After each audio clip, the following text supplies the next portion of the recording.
Hi guys, last की video में हमने बिस्मार्क की फॉरेन पॉलिसी तक डिस्कस कर लिया था सब कुछ। और अब हम डिस्कस करेंगे कैसर विलियम की foreign policy.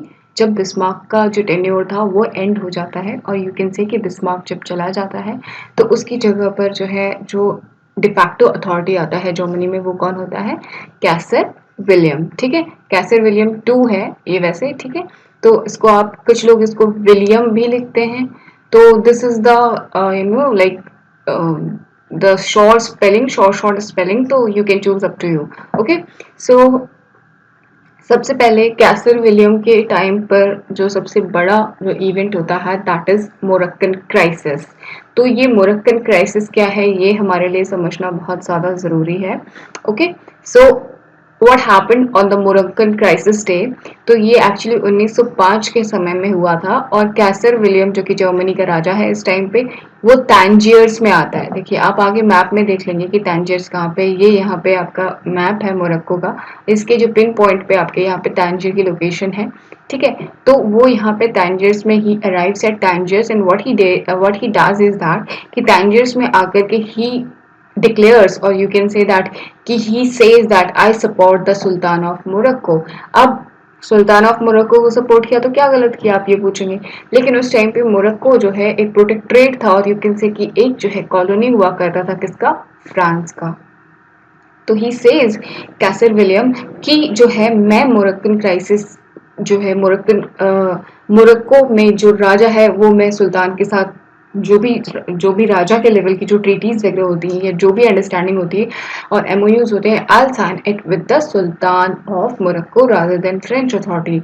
So he kind of provokes French authority, you can say that. Okay, so he provokes the anger of France as well as Britain. Why Britain का एंगर क्यों हुआ प्रोवोक? क्योंकि Britain को ये लगेगा कि मेरी भी तो कॉलोनीज हैं अफ्रीका में, कहीं ये वहां पर आकर के अगर इसने ऐसी मतलब ऐसे तमाशा शुरू किया तो my interest will be also threatened in Africa. So France and Britain, they both became one now. Like they start finding their own ways or mending their own ways to face Germany. So this event of kind of speaking at Tangier spot, ये इसको हम कहते हैं Morocco crisis. और this was kind of for short you can say that for shadowing of greater conflict. और आप ऐसे कह सकते हैं कि ये तूफान आने से पहले का थोड़ा बहुत साइलेंस का दौर था कि इस टाइम पे तूफान जो है उफान पर आने की कोशिश कर रहा था, लेकिन अभी वो it was kind of implicit. Okay, so Europe के ग्रेट नेशंस के बीच में बड़ा कन्फ्लिक्ट जो है वो अब you can say it was boiling down. So to disrupt the Anglo-French entity, this Moroccan crisis was formed, and to disrupt this Moroccan crisis, the Anglo-French entity was formed in April 1904. तो ये जो है Germany की जो सारी चीजें बन रही थी, तो वो जर्मनी ने ऐसा स्टेप क्यों लिया ताकि वो एंग्लो फ्रेंच एंटिटी जो 1904 में साइन हुआ है उसमें कुछ दरार डाली जा सके और इंग्लिश और ब्रिटेन को जो है थोड़ा बहुत अलग किया जा सके। तो जो एंटिटी कॉर्डियले बोलते थे एंग्लो फ्रेंच का जो अलायंस हुआ था अप्रैल 1904 में, उसकी हम ऑलरेडी बात भी कर चुके हैं शायद, या कर चुके हैं या तो नहीं किया है तो हम आगे कर लेंगे। ठीक है, reaction to Kaiser William policy में।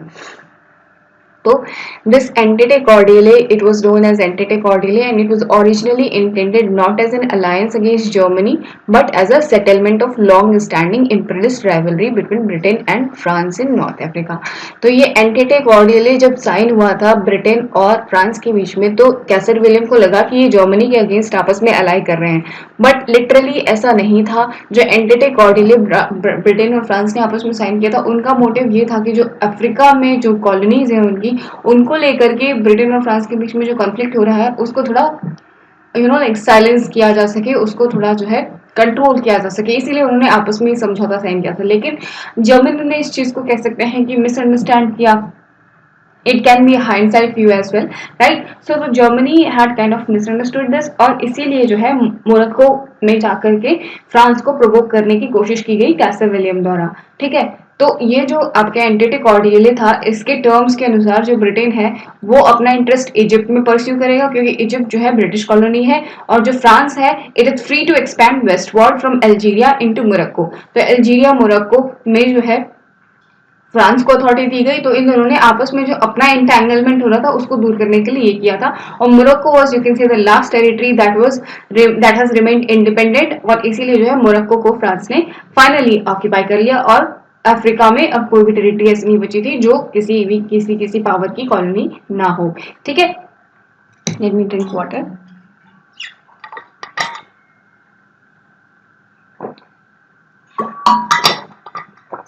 तो इस तरह से आपका एंटिटी कॉर्डिले के पीछे ये मकसद था। फिर France subsequently signed an agreement with Spain dividing Morocco into spheres of influence, with France receiving the greater part. अब मोरक्को में भी थोड़े बहुत लाइक पावर्स के बीच में कॉन्फ्लिक्ट थी। वो पावर्स कौन सी? फ्रांस और स्पेन। तो फ्रांस के साथ स्पेन ने, दोनों ने मिलकर, फ्रांस और स्पेन ने आपस में एक ट्रीटी साइन की। उसके तहत उन्होंने अपना स्फेयर ऑफ इन्फ्लुएंस डिवाइड कर लिया, और स्पेन को भी थोड़ा सा पार्ट मोरक्को का मिल गया, और larger part of Morocco was with France. So this is what I am telling you is happened before the Moroccan crisis that happened in 1905, जब जो है मोरक्को में आकर के कैसर विलियम ने सुल्तान को encourage किया to stand on his own and fight with the French, right? So I hope this is clear. Now moving forward and talking more about it. See, so Germany को ऐसा लगा कि जो एंग्लो फ्रेंच एंटिटी है ये जो है एक काइंड ऑफ नया डिप्लोमेटिक बैलेंस क्रिएट कर रहा है यूरोप में, और जर्मनी की जो लाइक पावर ग्रोथ है उसको एक थ्रेट है। तो इसीलिए जर्मनी ने इन दोनों के बीच में डिसरप्शन पैदा करने के लिए मोरक्कन क्राइसिस में आपके लाइक ये देखने के लिए देखिए ब्रिटेन का स्टेप क्या होता है, और फाइनली जो है इनके बीच में कहीं टकरार हो जाए। तो अब ये हुआ, ठीक है। तो मोरक्कन क्राइसिस से निपटने के लिए ब्रिटेन और फ्रांस क्या करेंगे आप देखिए। अब बताइए, अब ब्रिटेन और फ्रांस अब मोरक्कन क्राइसिस यानी कि जर्मनी की जो प्रोवोकेशन है उसका जवाब क्या देंगे, क्या रिस्पॉन्स देंगे? तो this is the question that is arrive. तो एक इंटरनेशनल कन्वेंशन जो है वो की जाएगी, ठीक है, एंड उस वो जो आगे हम उसके बारे में बात करेंगे, अभी फिलहाल इसकी देख लेते हैं। एक an international convention had guaranteed the independence of Morocco in 1880। Germany now saw that the friendship between two of Europe's. अब जर्मनी ने ये स्टेप क्यों लिया? देखिए, अभी ये जो ब्रिटेन और फ्रांस का जो रिस्पॉन्स होगा वो हम आगे देखेंगे, दैट इज एल्जिसरास कॉन्फ्रेंस। उसमें जो है वो डिसाइड करेंगे कि कैसे आगे स्टेप लेना है, उसके बारे में हम आगे बात कर लेंगे। और अब एक और बात कर लेते हैं कि जर्मनी को ऐसा क्यों लगा कि वो जो एंग्लो फ्रेंच एंटिटी है और मोरक्को को जो उन्होंने ऑक्यूपाई कर लिया है, जर्मनी को कैसे थ्रेटन करता है। देखिए, 1880 में मोरक्को की इंडिपेंडेंस का एक जो है इंटरनेशनल कन्वेंशन साइन हुआ था जिसमें सभी पार्टीज इन्वॉल्व थी, लेकिन बाद में जो है ब्रिटेन और फ्रांस ने आपस में समझौता करके एंग्लो फ्रेंच एंटिटी के तहत जो है मोरक्को में फ्रेंच ऑक्यूपेशन जो है स्वीकार कर लिया था। तो इससे जर्मनी को लगा कि ये तो मेरी जो है तौहीन है, मेरा जो है अपमान हुआ है, मुझसे कंसल्ट भी नहीं किया गया, इन लोगों ने अपना पावर ऑफ इन्फ्लुएंस और एरिया ऑफ इन्फ्लुएंस डिसाइड भी कर लिया। So Germany saw it as a threat. So that is why जो है because of that earlier decision that was taken in 1880, that was kind of the pseudo point that provoked Germany to take this step that is called as Moroccan crisis. Okay, so Germany now saw that the friendship between two of Europe's most powerful nations threatened to override its own, like power, and thus also posed a challenge to Germany's own influence in the Europe and the world. So this is why the Germany took part in Moroccan crisis, or you can say the Kaiser William of Germany went to Tangiers and he says कि I will deal only with the Sultan of Morocco. I do not recognize the authority of France over Morocco. Okay, I hope you are clear with this. Now moving forward and talking more about it. See, we are done with the Moroccan crisis that happened during the Kaiser William's foreign policy discussion. Okay, so अभी Kaiser William के बारे में ही इस video में सारा हमारा influence जो है वो रिस्ट्रिक्टेड रहने वाला है। तो अब फर्स्ट मोरक्कन क्राइसिस के बाद जो है अब हम बात करने वाले एल्जिसरास कॉन्फ्रेंस की, ठीक है। तो एल्जिसरास कॉन्फ्रेंस क्या है? एल्जिसरास कॉन्फ्रेंस तब हुआ जब मोरक्कन क्राइसिस पहली बारी हो गई, जब जो है कैसर विलियम जो है तांजियर पोर्ट पे चला गया और उसने ये डिक्लेरेशन दी कि मैं जो है अभी भी सुल्तान ऑफ मोरक्को को जो है सोल अथॉरिटी मानता हूं to deal with the affairs of Morocco. So he rejected the authority of France over Morocco, you can say that. तो अब इसको रिस्पॉन्ड करने के लिए जो है ब्रिटेन और फ्रांस क्या करेंगे? Britain and France will organize an Algeciras conference. So this conference was organized as a response to the Cacer's appearance at the Tangier port. Okay, so ये कॉन्फ्रेंस एल्जिसराज में हुई और एल्जिसराज कहाँ पर है, स्पेन में है और ये जनवरी 1906 में ये रिस्पॉन्स लिया गया और 1905 में आपने देखा कि फर्स्ट मोरक्कन क्राइसिस हुआ था। ठीक है, तो ये मोरक्को को लेकर के एग्रीमेंट साइन होना था ब्रिटेन और फ्रांस के बीच में, इसलिए मतलब मोरक्को के ऊपर क्या डिसीजन लिया जाए, क्योंकि जो है जर्मनी जो है इनके डिसीजन को चैलेंज पोज कर रहा था, इसीलिए ये कॉन्फ्रेंस ऑर्गेनाइज की गई।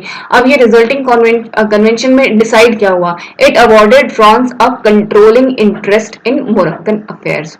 तो शब्दों के साथ खेला उन्होंने कहा कि चलो हम बोलते हैं कि मोरक्को अपना इंडिपेंडेंट है, लेकिन जो है कंट्रोलिंग इंटरेस्ट किसका है, फ्रांस का, but guaranteed equality of trade and economic freedom for every nation and limited any colonial action by any nation without consultation with the other signatories।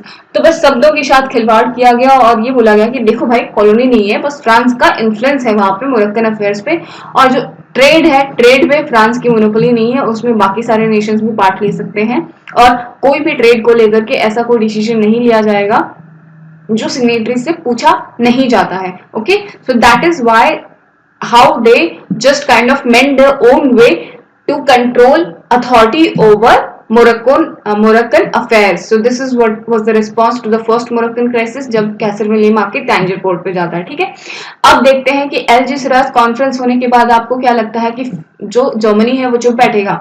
तो देख लेते हैं क्या होता है। अब ये सेकेंड मोरक्कन क्राइसिस कब होगा, अप्रैल 1911 में। आप देख सकते हैं यहाँ पे, अब हम बात कर रहे हैं सेकेंड मोरक्कन क्राइसिस की।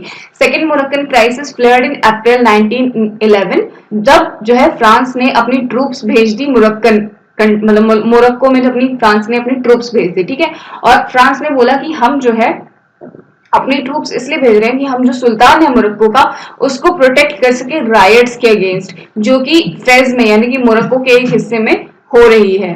बट वो एल्जिसराज कन्वेंशन जो डिसाइड हुआ था उसके अगेंस्ट थी ये जो फ्रांस की जो ये डिसीजन था, क्योंकि एल्जिसराज कन्वेंशन में क्या डिसाइड हुआ था कि वो किसी की कॉलोनी नहीं है, कॉलोनियल एक्शन लिमिटेड है। ठीक है, कॉलोनियल एक्शन लिमिटेड है और साथ में कोई भी ऐसा अगर लाइक एक्शन लिया जाता है किसी पार्टी द्वारा whether it be by France, तो वो जो सिग्नेटरीज थी एल्जिसराज कॉन्फ्रेंस की, that was Britain and France, और जो है उसमें आपके सिग्नेटरी पार्टीज को कंसल्ट करना पड़ेगा, उसमें शायद स्पेन भी था। ठीक है, तो ये ऐसा नहीं किए बगैर फ्रांस ने अपनी ट्रूप्स भेज दी मोरक्को में और कहा कि हम सुल्तान को प्रोटेक्ट करने जा रहे हैं। In response Germany will not sit silent. I told you कि अगर आपको एल्जिसराज कॉन्फ्रेंस में इन्होंने अपना मामला सुलझा दिया तो आपको क्या लगता है कि जर्मनी चुप बैठेगा, अपने तमाशा देखते रहेगा, क्योंकि ये लोग तो बस शब्दों के साथ खेल रहे हैं। तो in response Germany will do what, Germany Saint its own worship the panther. तो जर्मनी ने अपना ही एक वॉरशिप भेजा जिसका नाम था पैंथर, जो कि आगादिर पोर्ट पे आया 21 मई को, जिससे कि फ्रांस और जर्मनी के बीच में और उनके अलाइज के बीच में दुश्मनी जो है और ज्यादा टक्कर की हो गई। ठीक है, तो आई गेस आगादिर पोर्ट मैप में यहाँ पर आपको देखने को मिल जाएगा, यही कहीं पर है। अगर ये आपके टैंजियर है यहाँ पे ये आपके मोरक्को में, और आगादिर पोर्ट यहाँ पर है। ठीक है, तो इस तरह से आपने देखा कि कैसे जो है जो आपकी एनिमिटी है फ्रांस और जर्मनी के बीच में वो स्ट्रांग हो जाएगी, और Britain was ally of France, तो इसलिए जो है ब्रिटेन के साथ भी फ्री की दुश्मनी जर्मनी को मिलती है। Slightly more than 2 years before the outbreak of world war, ये 1911 में हुआ है ये सेकेंड मोरक्कन क्राइसिस। ठीक है, तो 2 साल पहले वर्ल्ड वॉर के ही ये 2 Moroccan crisis left no doubt that the traditional power balance in Europe had shifted into large blocks of power, with Germany relatively isolated on one side, enjoying only lukewarm support from Austria, Hungary and Italy। तो मैंने आपको बताया कि triple alliance में कौन कौन था जब हमने उसकी बात की थी, जब हमने किसकी बात की थी, बिस्मार्क की। तो ट्रिपल अलायंस में हमने देखा था कि उसमें कौन था, एक तो जर्मनी, दूसरा ऑस्ट्रिया हंगरी और तीसरा इटली। तो आप देखेंगे Germany though is a big power at this point of time, but it has been isolated, और इसको जो है सबने अलग कर दिया।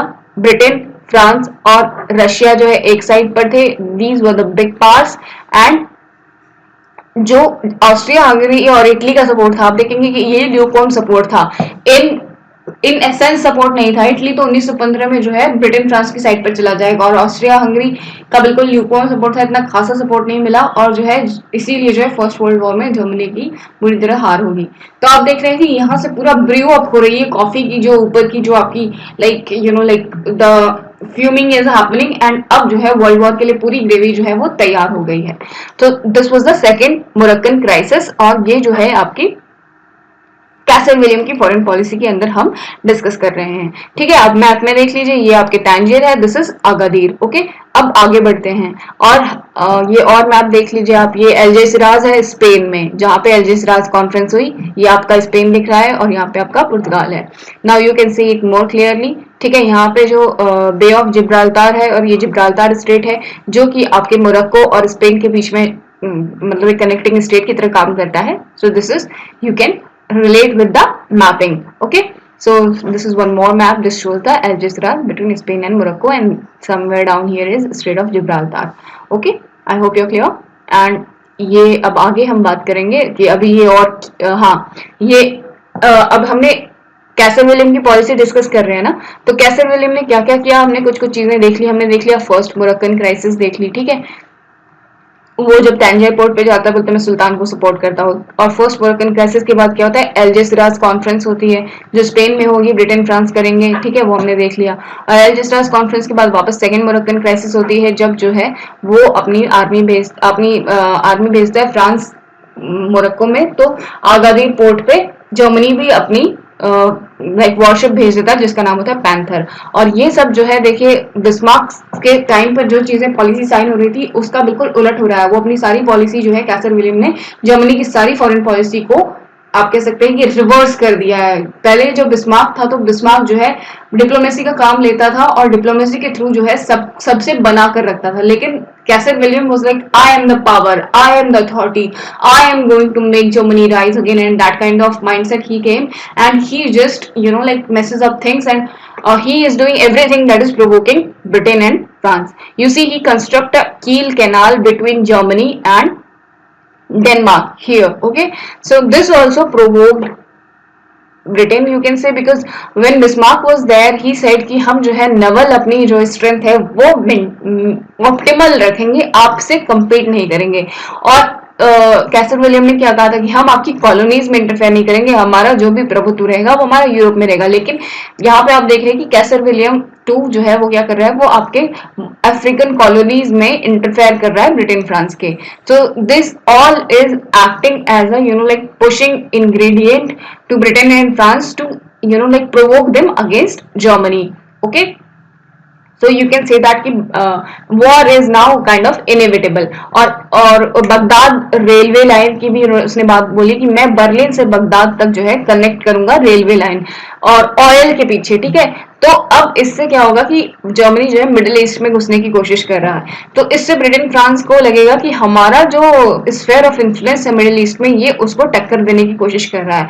सो interests are conflicting now. Okay, so you see the Baghdad railway was built from 1903 to 1940 to connect Berlin with the then Ottoman city of Baghdad, where the Germans wanted to establish a port in the Persian Gulf with a 1600 kilometers line through modern day Turkey, Syria and Iraq. So आज की date में Baghdad कहाँ पे, Iraq में। ठीक है, तो वहां से होते हुए टर्की, सीरिया वगैरह सारी कंट्री से, मिडिल ईस्ट कंट्री से होते हुए बर्लिन तक ये रेलवे लाइन बनाने का इसने जो है शुरुआत नींव किसने डाली, कैसर विलियम टू ने। आप यहाँ पे देख सकते हैं मैप में अच्छे से, ये बर्लिन है, यहाँ से होते हुए ऑस्ट्रिया हंगरी से होते हुए फिर आपके बेलग्रेड, निश और सोफिया बुल्गारिया, कॉन्स्टेंटिनोपल, फिर टर्की, और यहाँ से होते होते ये जो है ये रेलवे लाइन यहाँ से, ये सॉरी ये टूटा टूटा सा थोड़ा है, टिग्रिस से होते हुए बगदाद तक जाएंगे। So this is Baghdad, this is Berlin, यहाँ से बर्लिन से बगदाद तक रेलवे की वो कोशिश करेगा आपके नींव रखने की। ठीक है, तो अब जो है यहाँ पे हमने कैसर विलियम की पॉलिसीज डिस्कस कर ली है। नेक्स्ट वीडियो में हम बात करेंगे कि कैसर विलियम की पॉलिसीज को ब्रिटेन, फ्रांस और ये बाकी यूरोपियन कंट्रीज कैसे रिस्पॉन्ड करती हैं। Okay, so in this video this much is enough, and in next video will meet again and continue the first world war series. Okay, और hopefully ये 4-5 video में हमारा कवर हो जाएगा। Thank you so much for watching guys, keep watching, keep supporting.